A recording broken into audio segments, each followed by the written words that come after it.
My Uncle Matt never existed. My family and I have been going through a very strange experience over the last couple of months. It's hard to even put into words or explain what is going on.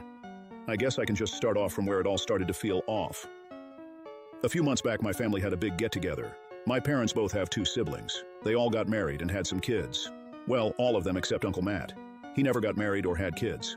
That means I have 10 cousins. My aunts and uncles all live within 2 hours of us, so we've all grown up together. That being said, we don't normally have all my aunts and uncles in a house at once. This was a rare occasion to have a family meal when they were all free. I will not be naming every single family member in this post, because that seems like a lot of information, and honestly, you've already gotten more information about my family than you ever wanted. But I promise, this context is important. Okay, enough with my babbling. Let's talk about what happened that weird night. My parents and I went over to my Aunt Margot and Uncle Ken's house for a BBQ in the backyard. The backyard felt loud and chaotic. I tried to stay out of the way and get the night over with. I was honestly just there for the free food. We were all sitting down at a big table outside. I was so focused on making sure none of the napkins went flying in the wind, I wasn't listening to the conversation. My Aunt Margot came over to the table with a plate of really burnt hot dogs. My mom immediately started to laugh at the sight of them. Is burning food genetic or something? How on earth do you guys always do that to food? The Jensens need to leave the cooking to the Millers, my mom said with a sarcastic giggle. Uncle Ken looked at her confused. What are you on about, Liz? Uncle Ken snapped back. I mean, Margot burnt the hot dogs and Matt always burns food when he cooks.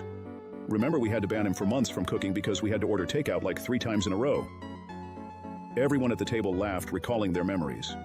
Sighs of recollection bounced back and forth from person to person when my dad spoke up in Aunt Margot's defense.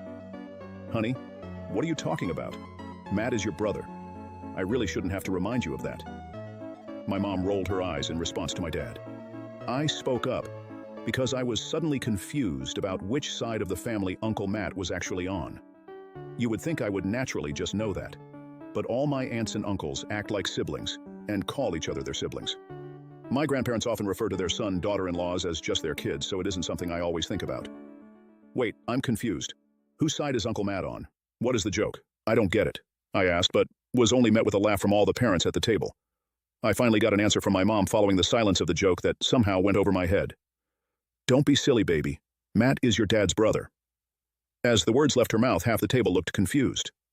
Liz, what are you talking about? He is on your side. He is a Miller, my Aunt Margot said as she scraped off the burnt edges of her hot dog. Okay, now I'm with Amanda. I don't get the joke, my mom said while looking at me with narrow, inquisitive eyes and then at the rest of the group.